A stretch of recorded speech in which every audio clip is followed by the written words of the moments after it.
Boa noite, que bom podemos estar aqui celebrando a Deus e a gente continua nessa série do Espírito Santo e a gente quer aprender um pouquinho mais sobre o Espírito Santo. Eu queria começar com uma questão: toda a religião é uma tentativa do ser humano de controlar aquilo que é sagrado. Toda religião é a tentativa do ser humano de controlar aquilo que é sagrado. A gente forma regras, a gente forma ritos e a gente diz: assim, se a gente fizer, Deus vai agir, ou o sagrado, ou aquilo que é superior vai agir e vai fazer. Mas a fé cristã é um gradativo perda de controle. Sabe por que é tão difícil compreender a respeito do Espírito Santo? É tão difícil compreender o Espírito Santo porque a gente tem a tendência o tempo todo de controlar as situações da nossa vida. Deixa eu dar alguns exemplos a respeito disso. A gente tenta planejar todos os detalhes da nossa vida, não é verdade? A gente entende se nós estudarmos numa boa escola, fizemos uma boa faculdade, vamos ter um bom trabalho, uma boa família e assim por diante. É assim que a nossa lógica funciona.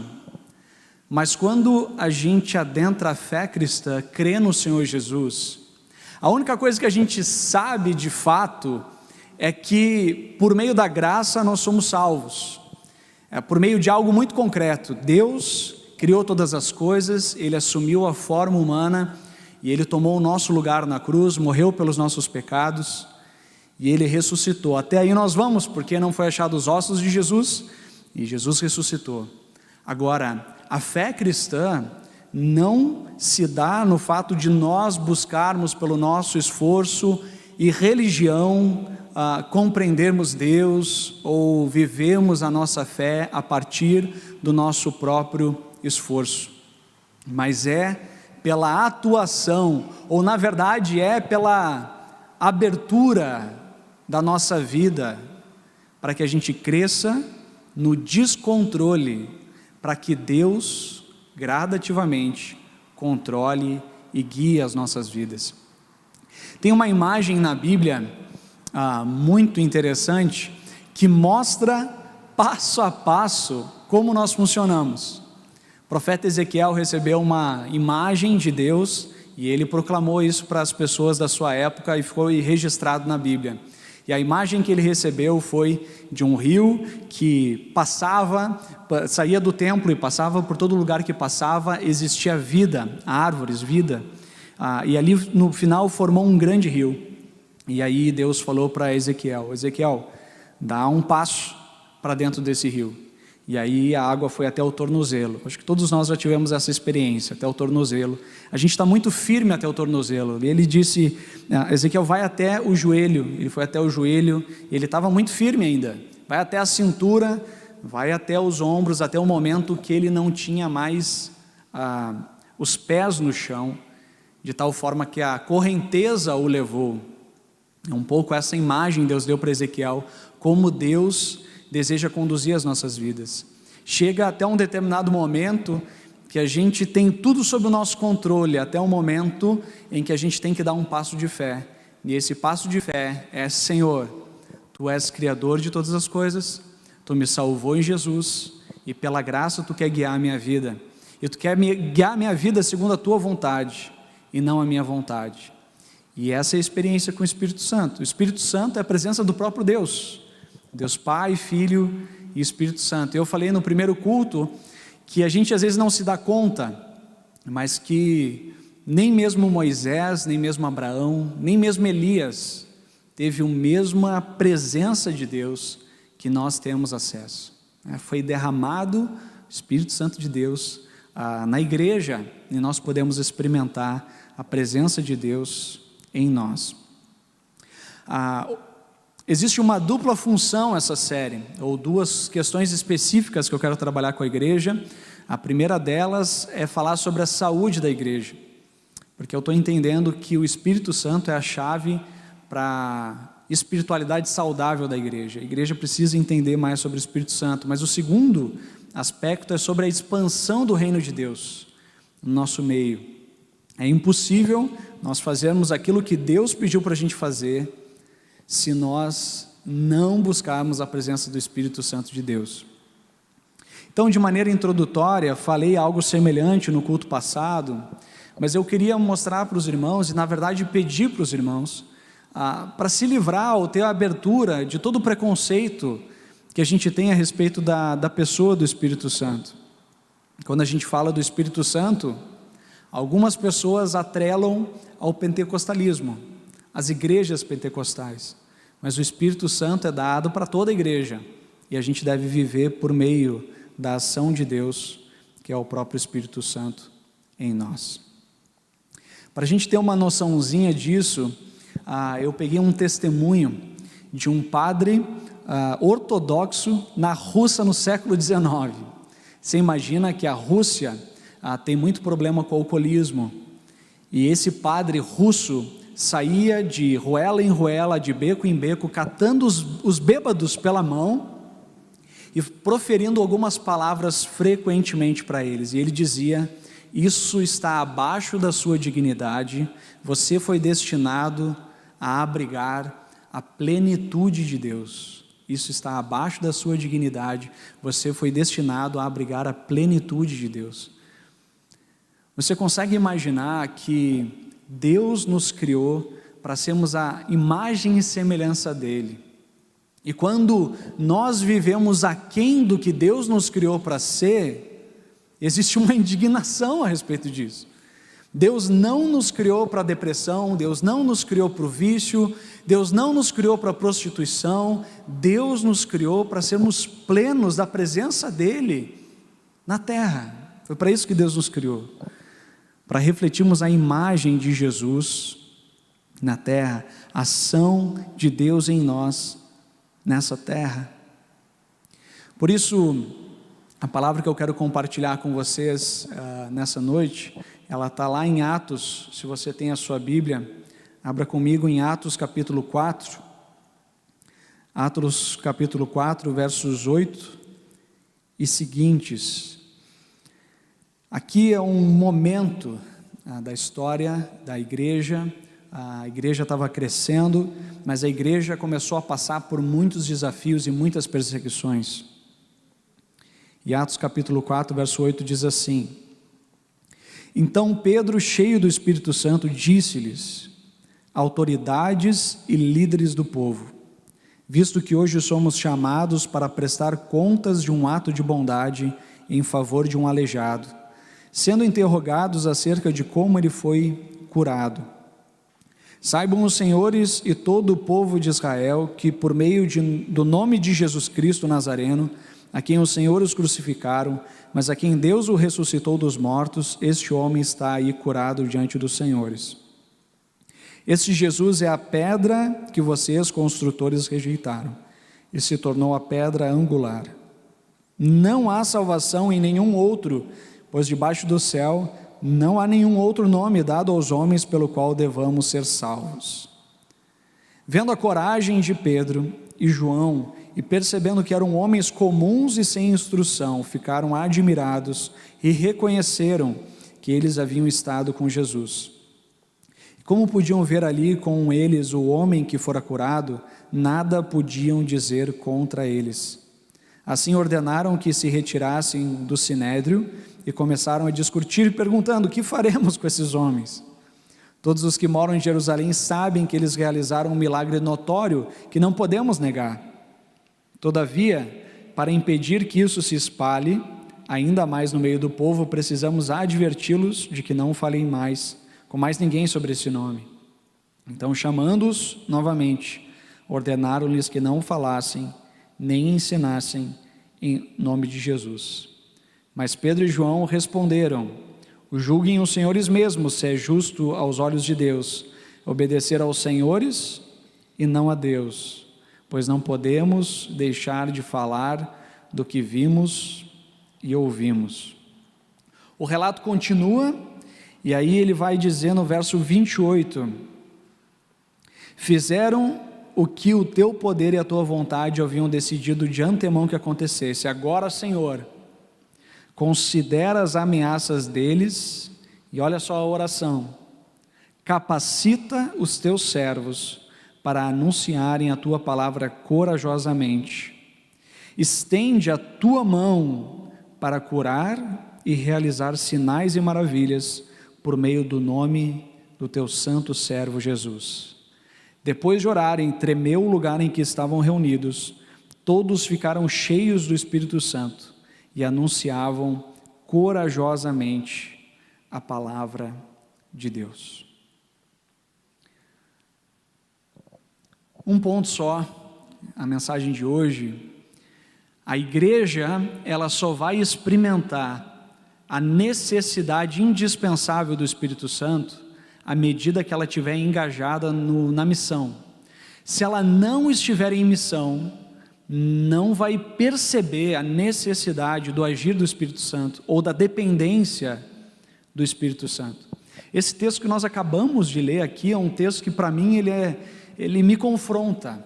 Ele confronta a maneira como eu vivo a minha fé.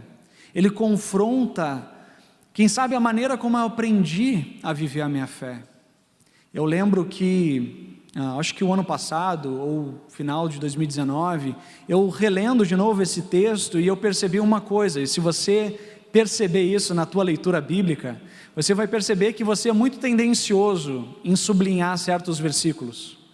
Você sublinha o versículo que te chama mais atenção, e aquilo que não te chama tanta atenção você não sublinha.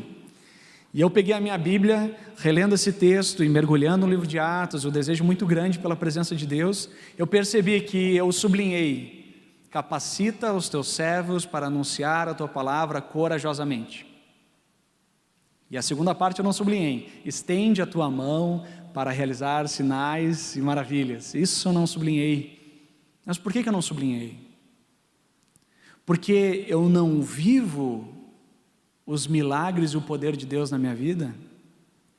Por que eu não sublinhei?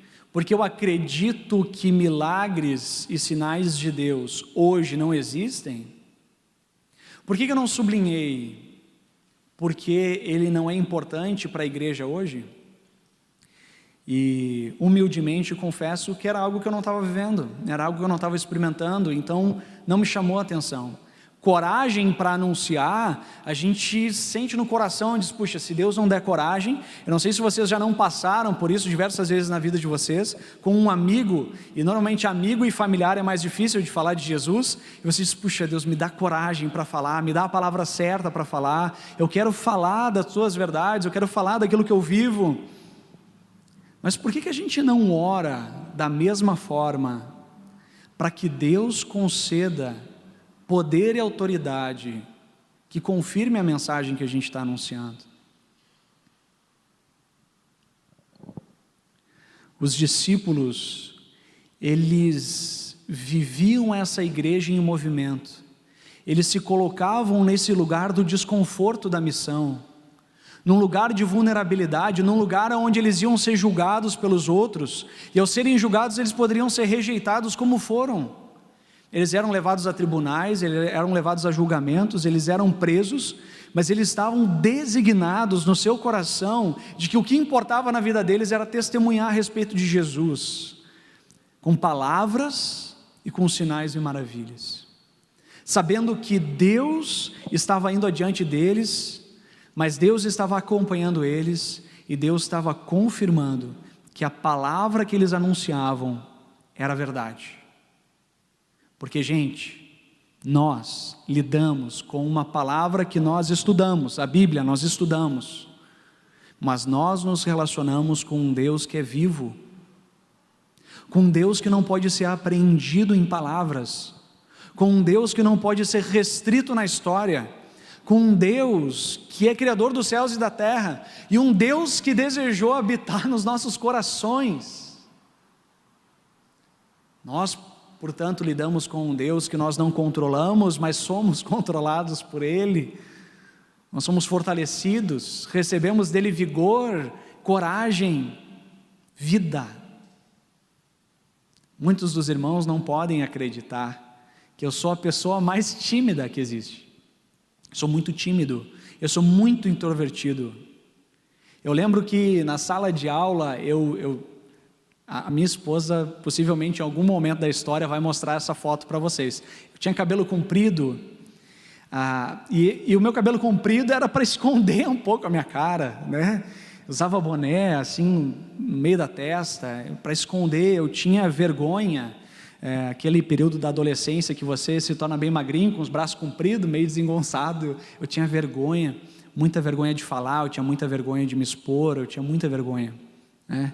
E eu lembro que eu fui alcançado por essa graça, isso que eu estou falando para vocês, com 14 anos, e a minha vida foi totalmente transformada. Eu não tinha vergonha de falar em público, eu não tinha vergonha de apresentar trabalho, eu não tinha vergonha de falar com quem quer que fosse, porque eu tive a minha identidade afirmada por Deus. Eu sabia que eu era amado, eu sabia que eu era querido por Deus, eu sabia que Ele me chamou para um propósito, e eu não precisava temer nada.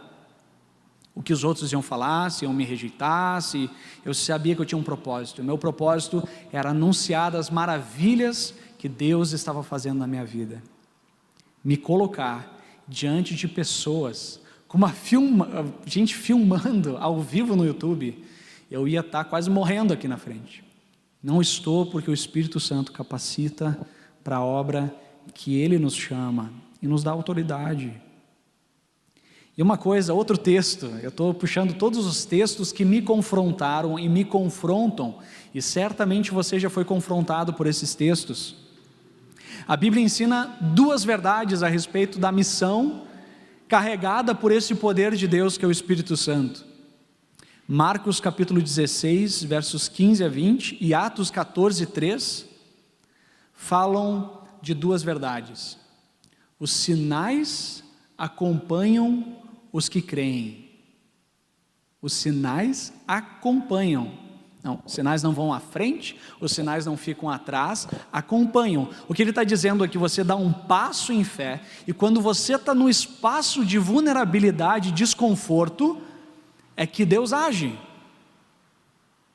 O problema é que a gente se coloca no espaço do controle, e a gente, não, pela minha forma de falar, pelos meus argumentos, pela minha lógica, eu vou convencer todas as pessoas.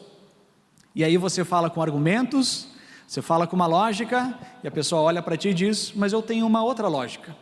Ah, então tá, até mais. Eu tenho uma outra forma de pensar, eu tenho uma outra crença, eu tenho uma outra religião. Bruno, legal que tu expôs a tua religião, eu tenho outra, né? Mas não é uma discussão de religião. A gente não se coloca, Paulo fala para Timóteo, não fiquem com conversas tolas, inúteis e controversas. Não é para discutir religião, é para testemunhar do poder de Deus, é para testemunhar da verdade de Deus, é para testemunhar do que Deus faz na minha vida. Não só palavras jogadas ao vento, mas o que Deus faz na minha vida, o que Deus faz na tua vida, como Deus transforma a minha vida, como Deus transforma a sua vida. Contra testemunho não existe argumento. Quando uma pessoa, ela fala assim, eu tive duas oportunidades muito claras na minha vida para falar de Jesus para os meus colegas. Uma, a professora de português, ela foi muito legal comigo, e ela disse, vocês vão fazer monólogos, e vocês podem escolher o personagem que vocês quiserem. Quem eu escolhi? Jesus. E aí eu botei uma túnica, e era uma roda assim, e eu fui falando do meu amor por eles. Eu fui falando, olha, eu vim nesse mundo, e eu sou real, e eu vim para amar vocês, e o meu amor tem uma aceitação e não rejeição, e eu fui testemunhando o tempo todo do Evangelho, do que Deus fazia na minha vida, e era impressionante. Eu seguia muito firme princípios da palavra de Deus, e era profundamente respeitado pelos meus colegas por conta disso. Um princípio que para o adolescente é muito difícil, né? Que é não ficar com todas as meninas da escola, né? Esse era um princípio que eu tinha. Conhecia Jesus, eu disse, eu vou esperar a pessoa certa, né? Eu só tinha um melhor amigo que brincava que eu jogava para outro time, mas ele falava brincando, né? Mas eu tinha muita segurança, olha, não vou entrar nessa como todo mundo entra, né? Eu sei que eu sou amado, e eu não preciso que outra pessoa venha e me diga que eu sou amado por Jesus. Então, o texto que fala sobre o poder que nos acompanha e confirma a palavra, eu vou ler o texto de Marcos. O próprio Jesus diz, vão pelo mundo todo e preguem o evangelho a todas as pessoas. Quem crer e for batizado será salvo, mas quem não crer será condenado. Estes sinais acompanharão os que creem. Em meu nome expulsarão demônios, falarão novas línguas, pegarão em serpentes, e se beberem algum veneno mortal, não lhes fará mal nenhum. Imporão as mãos sobre os doentes, e estes serão curados. Depois de lhes ter falado, o Senhor Jesus foi elevado aos céus e assentou-se à direita de Deus. Então os discípulos saíram e pregaram por toda parte, e o Senhor cooperava com eles, confirmando-lhes a palavra com sinais que a acompanhavam. Não, acho que a gente não entendeu. O Senhor cooperava com eles, confirmando-lhes a palavra com sinais que acompanhavam eles. Houve uma promessa de Jesus, e depois os discípulos foram. Os discípulos, eles não formaram um concílio para ver se o que Jesus estava falando era verdade. Não, vamos reunir aqui, né, a liderança e ver, não, vamos botar a teste. Será que Jesus está falando sério? Pô, ele é Jesus, a gente não, eles foram e pregaram, eles foram e saíram, e o que aconteceu foi o que Jesus mesmo disse. Jesus, o Senhor, cooperava com eles. Existe uma parceria, existe uma dinâmica na fé, que é: eu dou um passo de fé, e Deus atua com a sua promessa. Tem uma história que para mim exemplifica isso, que é 2 agricultores que viviam um tempo de escassez, um momento de estiagem, e os 2 agricultores, muito piedosos a Deus, oraram a Deus. Os 2 oraram, pediram: Deus, manda chuva, manda chuva. E aí um deles foi arar a terra, um deles foi lá preparar a terra para a chuva. Qual dos 2 creu que Deus ia mandar chuva? Qual dos 2? Aquele que foi arar a terra, porque ele deu o passo de fé já na promessa dada. Ele deu o passo de fé, mesmo que os seus olhos não viam, mesmo que tinha uma estiagem muito séria. Ele orou, e ao orar ele caminhou na fé daquilo que ele havia orado. Essa dinâmica é a dinâmica de Deus nas nossas vidas.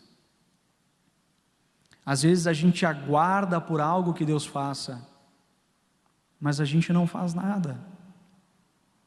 A gente ora, mas não crê que Deus realmente vai fazer o que a gente está orando.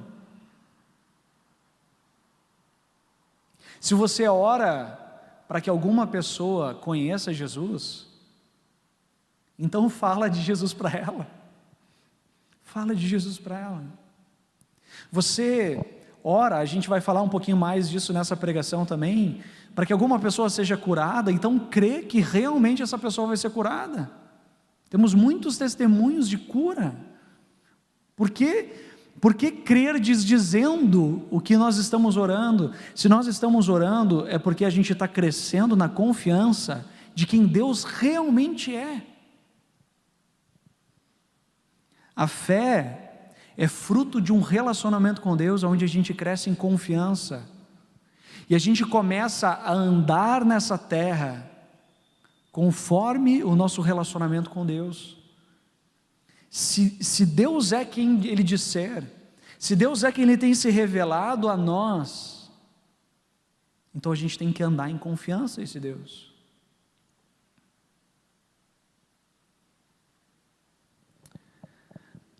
Dois exemplos, ou 2 testemunhos, que eu vivi tempo atrás. Uma desses testemunhos aconteceu num pequeno grupo do curso Alfa, um curso para novos cristãos, e o curso Alfa tem uma característica de agregar pessoas diferentes de tudo que é lugar, e a gente estava num pequeno grupo com pessoas que a gente não conhecia, e a gente estava falando sobre as coisas de Deus, e a gente estava se dirigindo para um momento de oração. E nesse momento, lembra, movimento de Deus, desconforto da missão, a gente está lidando com pessoas que não são da igreja, e a gente estava orando, buscando a presença de Deus, uma oração muito simples, mas a gente estava orando, a gente estava na presença de Deus, e uma pessoa, e no curso Alfa é assim, a gente deixa, olha, se você quiser orar é muito simples, é falar com Deus, e aí uma pessoa, ela começou a falar, mas era uma mulher, e ela começou a falar com uma voz grossa, e ela começou a apertar a mão da minha esposa muito forte, né? E aí logo a gente já percebeu o que estava acontecendo, e os líderes ali daquele pequeno grupo começaram a interceder por ela, oraram por ela, e ali foi expulso um demônio da vida dela, e é interessante que quando acabou, quando ela soltou a mão da minha esposa, e quando ela veio a si, ela disse, mas o que está acontecendo? Ela não percebeu o que estava acontecendo, ela não sabia o que estava acontecendo, mas quando a gente se coloca na fronteira da missão, quando a gente está em movimento, quando a gente está testemunhando do Evangelho para pessoas de diferentes religiões, para pessoas de diferentes lugares, para diferentes experiências religiosas, a realidade espiritual se manifesta, e o poder de Deus é revelado. A gente vai falar num determinado palavra dessa série somente sobre isso, a importância da gente entender que existe uma realidade espiritual, e que não é tudo material. Se engana aquelas pessoas que acham que tudo é material. Segunda experiência, nós estávamos numa igreja, eu ainda fazia estágio, e a gente estava num culto do Dia das Mães, uma celebração muito bonita, uma igreja pequenininha. A igreja pequenininha adora fazer jogral, né? Então as mulheres estavam lá na frente, e uma pegava o microfone e falava uma frase, a outra completava, e assim indo, muito bonito, homenagem às mães. Até que chegou numa determinada senhora, a senhora pegou o microfone e ficou quieta, muda. Toda a igreja olhou para ela, e aí ela disse, puxa, eu estou num tempo muito triste, porque o meu neto, ele está internado no hospital, e a gente vai passar o Dia das Mães, e ele vai passar sozinho no hospital. E ele era um neto, ele tinha uma deficiência, e ele era muito querido, ele era muito brincalhão, né? Apesar das suas limitações. E aí, entendi na hora de Deus que a gente precisava orar por aquela situação. Não era o momento de oração do culto, mas a gente precisava orar por ela. A gente parou e nós oramos por ela, oramos como igreja, intercedemos por ela e continuamos o culto, né? E continuou o louvor, continuou a palavra, continuou a oração. No final do culto, ainda lembro como hoje entrou o avô desse menino, entrou pelo meio da igreja e ele começou a falar, peraí, eu tenho que falar, porque o nosso neto, ele foi recuperado, ele está restaurado e vai passar o almoço conosco. E aquela igreja começava a vibrar, aquela igreja começou a se alegrar, e começou a gerar uma adoração genuína, porque aquele Deus que a gente estava lendo nas Escrituras, aquele Deus que se revelou na palavra, é o mesmo Deus vivo que atua na igreja hoje. Só que a gente tem medo de orar, a gente tem medo, na verdade, de depender dEle, daquilo que nós não controlamos. A gente tem medo de orar e ser rejeitado na nossa oração, a gente tem medo de orar e não ser atendido, mas ser atendido é coisa de Deus, não nossa. A gente deve orar com fé, e é Deus que faz. A gente nunca pode esquecer que a obra é dEle. Ele é o Senhor da igreja, Ele é o maior responsável de convencer as pessoas do pecado, do juízo e da justiça. É Deus que deseja que todas as pessoas sejam salvas. Quantas vezes eu me ajoelhei chorando diante desse texto, que diz que Deus deseja que todas as pessoas cheguem ao pleno conhecimento da verdade, orando por pessoas que não conhecem a Deus ainda, orando por pessoas que não tiveram um encontro com Deus ainda, porque é da vontade dEle que todas as pessoas o conheçam, que todas as pessoas desfrutem do seu amor, todas as pessoas. E para mim tem uma palavra-chave de Jesus, uma palavra que existe um equilíbrio aí. Jesus, certa feita, ele diz, vocês estão enganados porque vocês não conhecem as Escrituras, nem o poder de Deus. Cara, que equilíbrio incrível que Jesus traz aqui. Ele estava falando sobre ressurreição.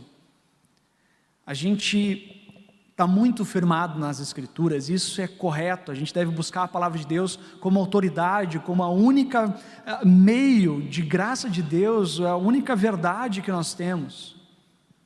Mas também é verdade, testemunhado nas Escrituras, que Deus é poderoso para fazer o que Ele quer, quando Ele quer. E nós temos que crer nas Escrituras e no poder de Deus.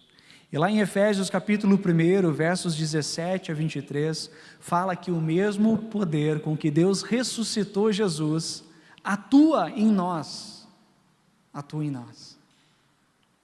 O poder que o Deus todo criador de céus e da terra, todo poderoso, atuou para ressuscitar Jesus dos mortos, é o mesmo poder que atua em nós, hoje. O apóstolo Paulo, que é o teólogo que firma a nossa fé luterana, Paulo que é mestre, Paulo que é teólogo, Paulo que é rabino, ele é versado nas Escrituras, conhece a palavra, disse para a igreja de Corinto: minha mensagem e minha pregação não consistiram em palavras persuasivas de sabedoria, mas consistiram de demonstração de poder do Espírito, para a fé que vocês têm, não se baseasse na sabedoria humana, mas no poder de Deus. Paulo aqui, ele não está falando, não estudem, não busquem sabedoria, muito pelo contrário, ele não poderia desdizer a si mesmo, ele era estudioso, ele buscava conhecimento.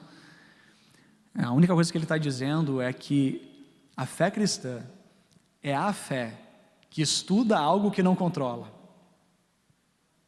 estuda algo que é muito maior do que nós mesmos. Nós buscamos um Deus que é vivo, e um Deus que se revela a nós. Paulo tinha consciência disso, e Paulo ensinava a partir dessa verdade. E eu quero trazer aqui uma palavra que para mim é muito importante, e eu quero que você abra sua mente e tenta entender isso que eu vou falar agora. Quem sabe no primeiro momento vai chocar você, mas eu queria que você fizesse um exercício de tentar entender o que eu quero dizer aqui. Muitas pessoas oram com uma desculpa anti-frustração. Qual é a desculpa anti-frustração? A gente ora assim, tem uma pessoa enferma, daí a gente ora: Pai, em nome de Jesus, cura fulana. Mas caso assim não for do teu agrado e por acaso você tem outra coisa em mente, faça a tua vontade. Você já percebeu? Você já fez essa oração assim, né? Meio constrangido, porque vá que eu oro e ele é curado, né? Daí a pessoa diz: tá, mas tu orou, Deus não é poderoso e não curou? Não, mas eu falei para fazer a vontade, né? Fazer a vontade, então, né? Já me livrei, já dei uma desculpa. Eu chamei isso de oração anti-frustração, né? Você ora já desconfiando, você ora já dizendo o que disse, né? Você ora já duvidando, e a Bíblia diz: peça porém com fé, sem duvidar, sem duvidar. E uma das palavras que é muito utilizada para falar que nós devemos orar dessa forma, né? Deus, cura fulano, mas seja feita a tua vontade, é a oração que Jesus fez, né? Assim como Jesus orou pela vontade do Pai, a gente deve orar também pela vontade do Pai. E muitas vezes é justificada essa oração do desculpa anti-frustração com esse versículo em que Jesus diz: se possível, faça de mim esse cálice, mas não seja feita a minha vontade, sim a tua. E eu preciso lembrar aos irmãos que Jesus sabia que não tinha outra alternativa a não ser a morte de cruz, e ele anunciou isso o tempo todo. Ele falou para Pedro, Pedro ficou revoltado e tentou repreender Jesus. Jesus, não, esse negócio de morrer, não, você não vai ser preso, morrer na cruz, não. Mas Jesus já tinha falado, e tem palavras que Jesus diz: foi exatamente para isso que eu vim. Então, Jesus nessa oração, ele não está falando: Deus, se tiver uma brecha para fazer outra coisa que não a morte de cruz, então faça. Não, Jesus estava orando para ganhar força naquilo que Deus já tinha designado que ele fizesse. Ele sabia que iria morrer morte de cruz, foi para isso que ele veio, para morrer pelos nossos pecados, para ressuscitar e nos dar a vida eterna. Então, quando a gente utiliza esse texto para gambelar ou para dar uma desculpa, né, caso não aconteça. Na verdade, a gente não está crescendo no conhecimento de Deus. Porque se nós lemos a Bíblia como eu creio que nós lemos, se nós buscamos conhecer a Deus como nós buscamos, a gente precisa confiar que Deus é capaz de fazer o impossível. Ele é. Então, a nossa parte é simplesmente confiar. Mas Jesus nos ensinou a orar, e Ele nos ensinou dizendo: venha o teu reino, seja feita a tua vontade, assim na terra como no céu. Esse é o padrão de Jesus. Clamar pelo reino de Deus manifestado na terra. E o que Jesus está falando sobre a vontade de Deus é que da mesma maneira como é feito no céu, que seja feita na terra. A mesma coisa como foi criado a perfeição de Deus para ser no céu, é para ser na terra. Quando a Bíblia fala de céu, ela não está falando das nuvens, ela não está falando das estrelas, mas ela está falando da criação perfeita de Deus. E às vezes a gente não entende isso. Quando a gente está clamando pelo reino de Deus, a gente está clamando conforme Deus criou todas as coisas no início. Quando não havia pecado, quando não havia separação de Deus e o ser humano, quando havia um relacionamento perfeito com Deus e uns com os outros, onde não existia inimizade, raiva, ódio, onde não existia violência. Nós estamos clamando por isso. Nós estamos clamando por uma restauração, nós estamos clamando por uma reconciliação com Deus e com a sua vontade. Por isso a nossa pergunta para Deus não é se Ele quer curar. A nossa pergunta é: existe doente no céu? Não, em nome de Jesus seja curado. Se Deus tem um propósito diferente que a cura, se Deus quer levar aquela enfermidade para aquela pessoa, os seus familiares a aprenderem algo, eu não sei, mas isso não depende de mim, não depende de você. O que a gente sabe é que a gente deve clamar pelo reino de Deus, e o reino de Deus deve se manifestar no nosso meio, e pode se manifestar através da cura, dentre tantas outras coisas, com reconciliação. Eu passei por uma experiência que para mim foi maravilhosa, e que eu tenho essa experiência assim no fundo do meu coração, como um agir sobrenatural de Deus, que não tem a ver com cura, mas tem a ver com reconciliação. Eu estava na casa de um casal, eu estava fazendo uma visita totalmente corriqueira, a gente estava conversando, trocando uma ideia e falando sobre as coisas da vida, e aí a esposa, eles já tinham 40 anos de casado, a esposa começou a falar um monte de coisa do passado. Eu não sei, parece que enxerga pastor e começa a desenrolar, a falar, né? E começou a falar, porque o fulano, e começava a falar dele. Sabe aquelas pessoas que começam a falar como se a pessoa com a qual ela está falando não está no presente, né? Ela está falando, e eu assim, louco de vergonha, né? Ele está aqui, só para avisar, né? E ela falando dele, falando mal, né?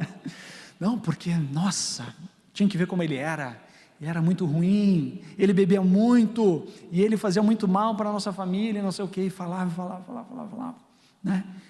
E aí eu ia começar a falar, e ela queria mudar de assunto, e aí eu falei para ela: mas você acha que ele é a mesma pessoa?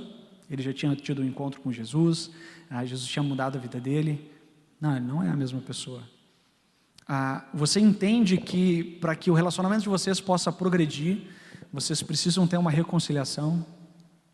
E gente, foi incrível aquilo que a gente terminou a nossa conversa, a gente estava ajoelhado no meio da sala, orando uns pelos outros, pedindo por reconciliação, e aquele casal começou a brilhar o olho, começaram a chorar juntos, e começou a um falar para o outro palavras de perdão, e essas palavras de perdão se transformaram em palavras de gratidão.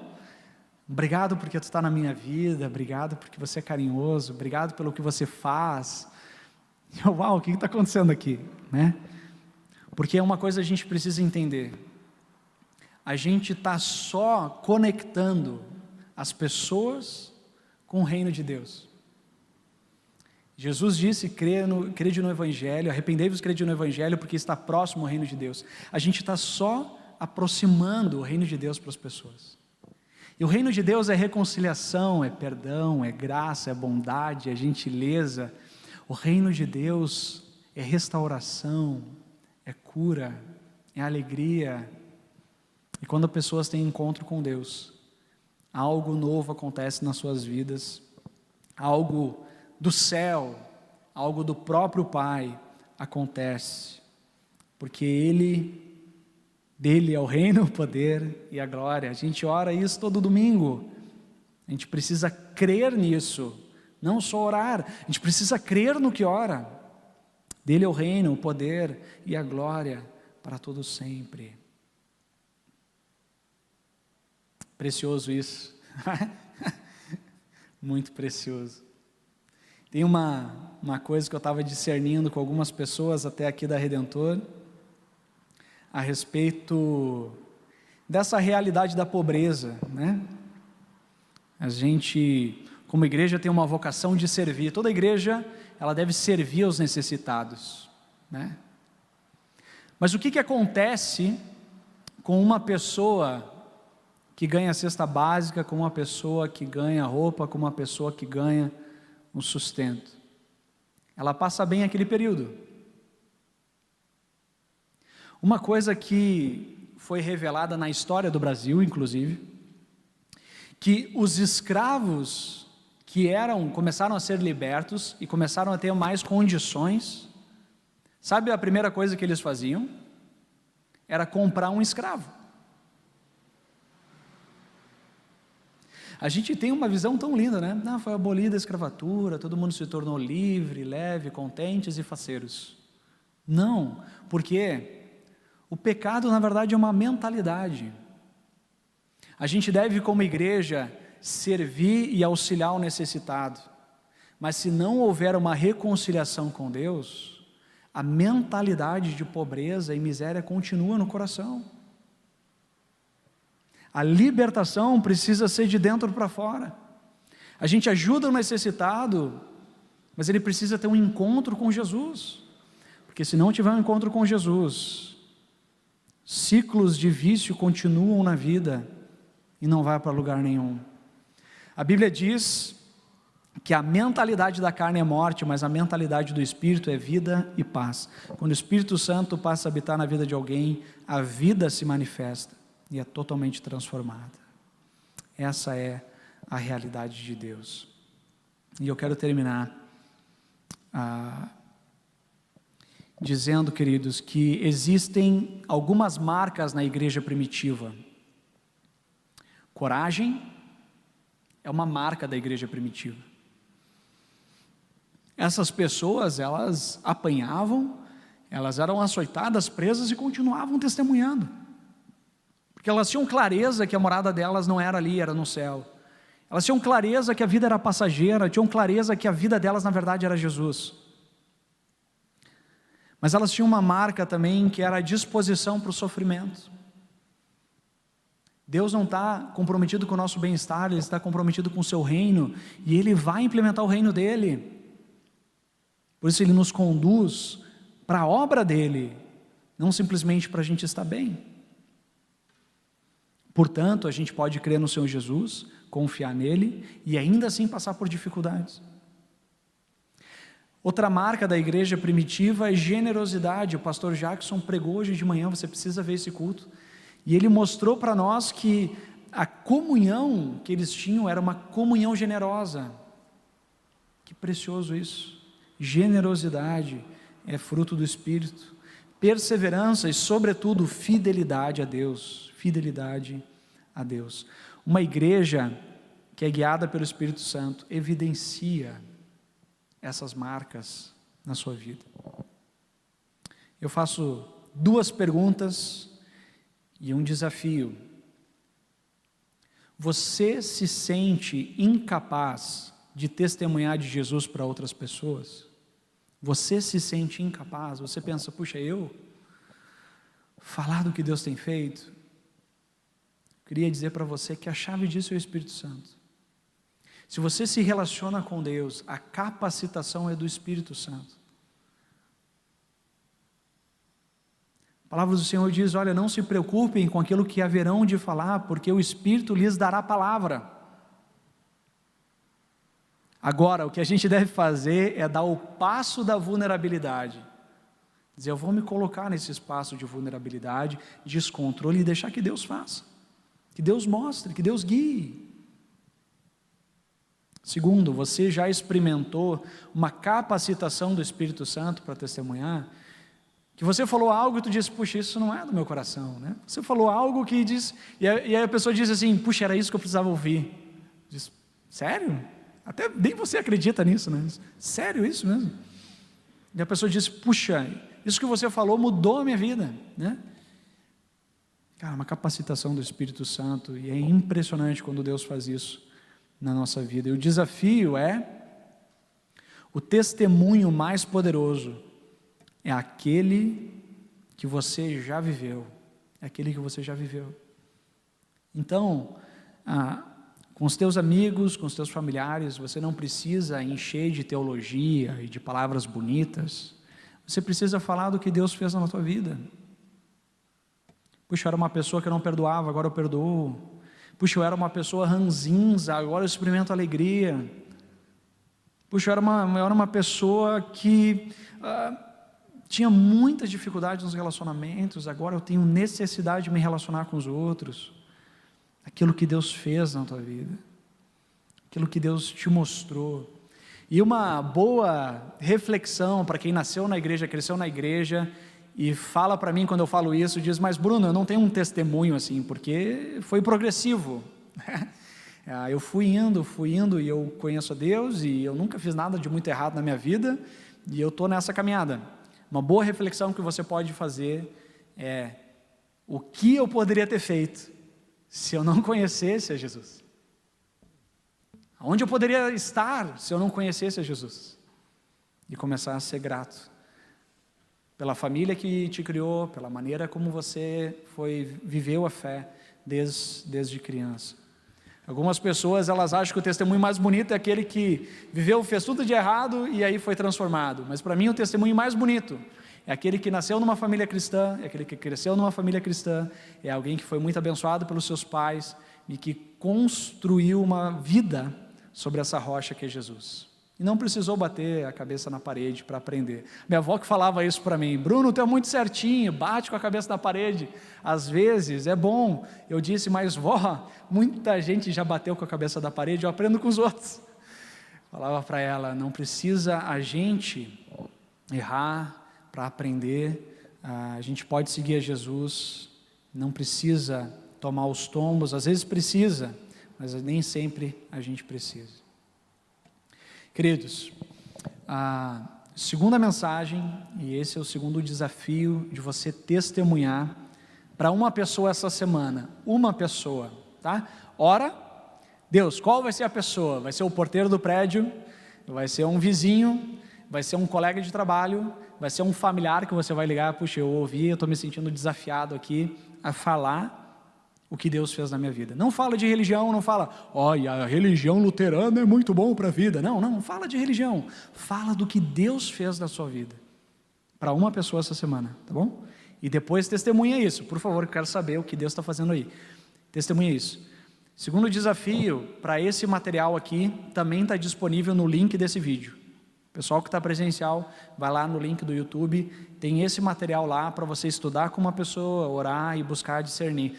Tem vários outros textos que eu não li, então nesse material leia com uma outra pessoa, ore junto a respeito disso, e a gente está num movimento bem bonito, tem pessoas se reunindo, conversando sobre o Espírito Santo, conversando sobre a Palavra de Deus, e tem dado fruto, isso é lindo demais. Então, se você não acredita em nada do que eu falei, tá? E está saindo daqui muito controvertido com tudo que eu falei, a única coisa que eu quero que você faça é, não acredite em mim, vá para a Bíblia e creia na Bíblia, tá bom?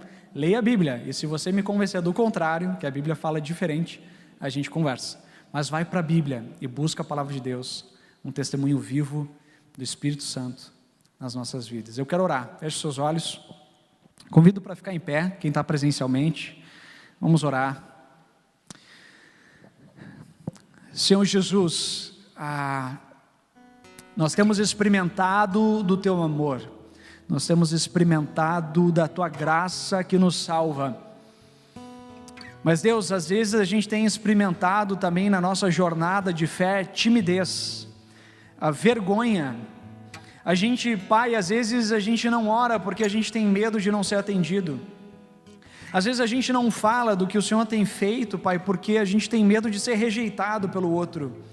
Pai, livra-nos da religiosidade, livra-nos da religião que aprisiona, ajuda-nos a viver pelo sopro do Teu Santo Espírito. O sopro do Teu Santo Espírito é leve, a vida sob o domínio do Espírito Santo é leve, e a gente só testemunha do que o Senhor tem feito nas nossas vidas, Pai. Obrigado porque o Senhor nos perdoa, obrigado porque o Senhor nos ama de uma maneira incondicional, e tem uma promessa Tua, e nessa promessa nós caminhamos em fé, que todas as pessoas, o Senhor deseja que chegue ao pleno conhecimento da verdade, que Te conheçam. Por isso, Pai, nós oramos, para que todas as pessoas do nosso relacionamento, os nossos familiares, os nossos amigos, colegas de trabalho, os vizinhos, porteiro, Senhor, tenham um encontro contigo. E eu Te peço, Pai, eu quero liberar isso sobre a igreja, Pai, que a igreja possa vivenciar essa liberdade de orar pelas pessoas, sem medo, porque o Senhor nos deu autoridade para orar, Senhor. Por isso eu quero liberar isso sobre a igreja, Pai, que cada um se sinta capacitado pelo Teu Santo Espírito para anunciar as maravilhas que o Senhor tem feito, para anunciar a Tua bondade, o Teu amor, Senhor, o Teu perdão. Mas, Senhor, que nós possamos como igreja, pessoas que creem no Teu nome, ser um canal de encontro de pessoas com o Teu reino. Que as pessoas, ó Pai, que nós nos depararmos, elas percebam que não são só palavras, não são só argumentos, não é só conhecimento, mas existe vida, existe uma marca da Tua presença, do Teu toque na vida delas. Eu Te peço, Deus, isso é só o começo do que o Senhor quer falar a nós, do que o Senhor quer ministrar à Tua igreja. Mas hoje eu quero liberar isso sobre a igreja, Pai. Dá coragem, tira o medo da rejeição. Cada um de nós, Pai, se tem um doente, a partir de hoje a gente vai orar por cura. Não importa se o médico disse que é terminal, se o médico disse que não tem cura. O Senhor é o médico dos médicos, o Senhor dos senhores, Pai, e a gente quer ousar em orar. Agora, se vai ter cura, isso é contigo, Pai. Isso é contigo, e a gente quer entregar as nossas vidas ao Senhor, e a gente quer dar passos de fé e deixar que o Senhor seja Deus na nossa vida, não um espectador, não alguém que fica olhando a gente viver, mas a gente quer cooperar com o que o Senhor está fazendo no mundo. E o Senhor está reconciliando pessoas contigo, e o Senhor está reconciliando pessoas com a Tua vontade, e é com isso que nós estamos comprometidos. Dá-nos a graça de viver isso, experimentar isso, e sermos encorajados, e com coragem, testemunhar do Teu Evangelho. Nós clamamos isso em nome de Jesus, amém e amém.